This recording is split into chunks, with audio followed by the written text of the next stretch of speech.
par besoin du jeu de l'esprit, par savantisme déviant ou par perversion morale.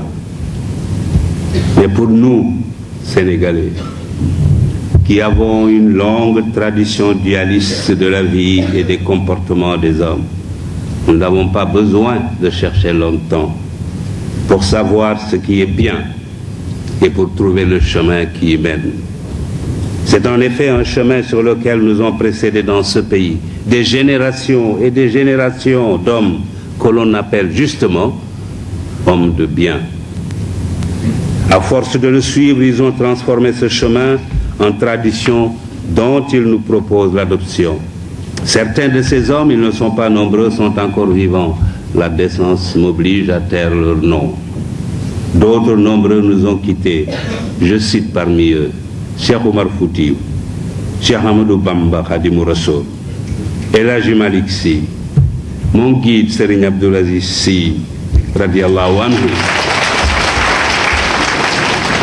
le cardinal Thiandoum. Il y en a bien d'autres.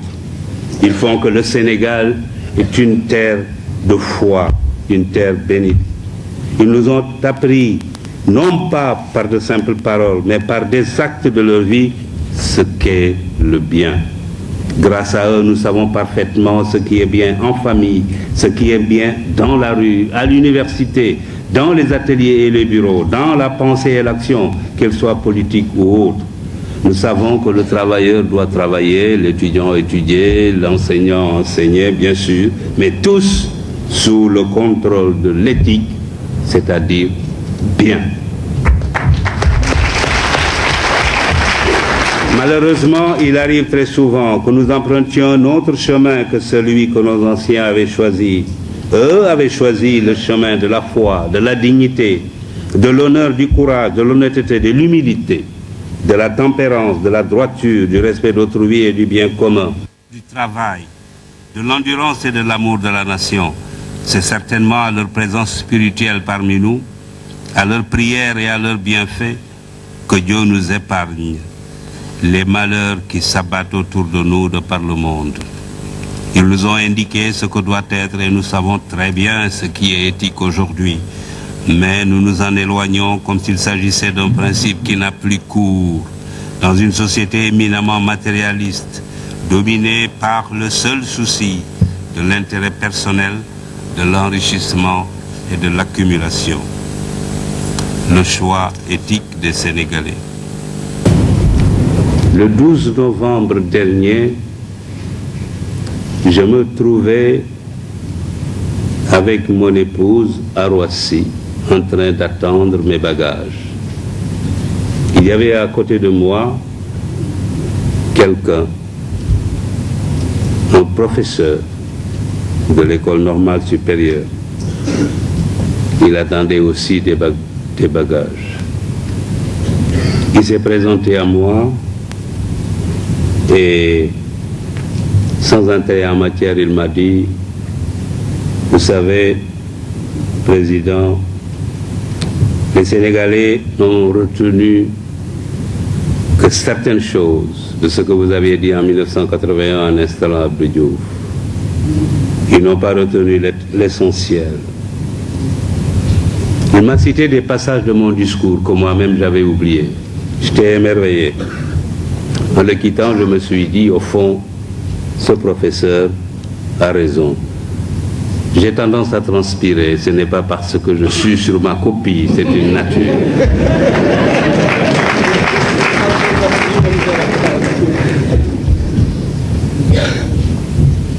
Monsieur le professeur, vous êtes peut-être dans la salle.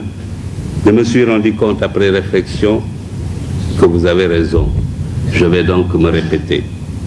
Mesdames, Messieurs, en installant le président Abdou Diouf en ma qualité de premier président de la Cour suprême, j'avais, comme me l'avait reproché un ami cher et proche, qui nous a malheureusement quittés, parlé comme un homme d'État, alors que je n'étais qu'un simple juge. La vérité est que, à cette époque, j'avais constaté que le Sénégal avait fait, depuis qu'il avait accédé à l'indépendance, ensemble avec l'ancien Soudan français, 2 faux départs. Le premier a été constitué par la rupture de la Fédération du Mali.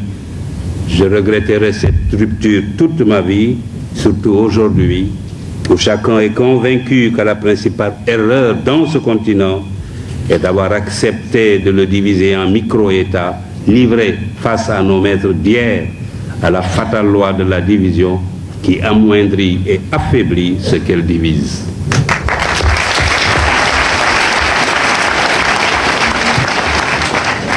Après la rupture de la Fédération du Mali, les Sénégalais, amis des Soudanais, ont été brimés. Mais une fois la rupture de la Fédération consommée, le Sénégal a reconstruit son pays, son État autour d'une constitution unitaire. Nous avions deux dirigeants qui se complétaient parfaitement. Senghor, un peu toubab. Mamadou Dia, très sénégalais.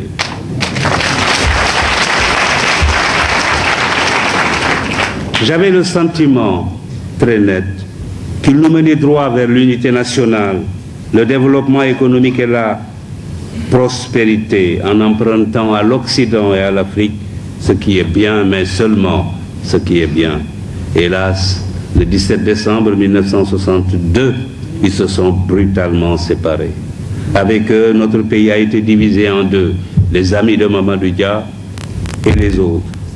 Les premiers étaient éloignés de tout s'ils n'étaient pas mis en résidence surveillée ou même incarcérés. Après ces événements, j'ai eu le sentiment que depuis lors, les Sénégalais, à tort ou à raison, instruits de ce qui semble être la doctrine des autorités qui les dirigent, la confiance en leurs seuls hommes supposés fidèles et non à tous les Sénégalais compétents, se sont déterminés à prendre une assurance contre les aléas de la vie politique de notre pays. Cette assurance, vous le devinez, consiste à se prémunir contre des jours futurs durant lesquels on est écarté de sa place ou de tout. Elle conduit, quand on est encore dans une place, à rien d'autre qu'à la recherche de biens par tous les moyens, de la déviance vers l'enrichissement illicite, le guiro, comme disent les journaux, la corruption sous toutes ses formes, l'absence de l'amour de la nation. En 1980, je m'étais dit que l'occasion du départ de Léopold Sédar Senghor et l'arrivée d'Abdou Diouf à la tête de l'État était peut-être pour moi une occasion exceptionnelle de m'immiscer dans la conduite de la politique de notre pays en parlant directement à mes concitoyens du grave problème de l'éthique et des autres préoccupations de la nation.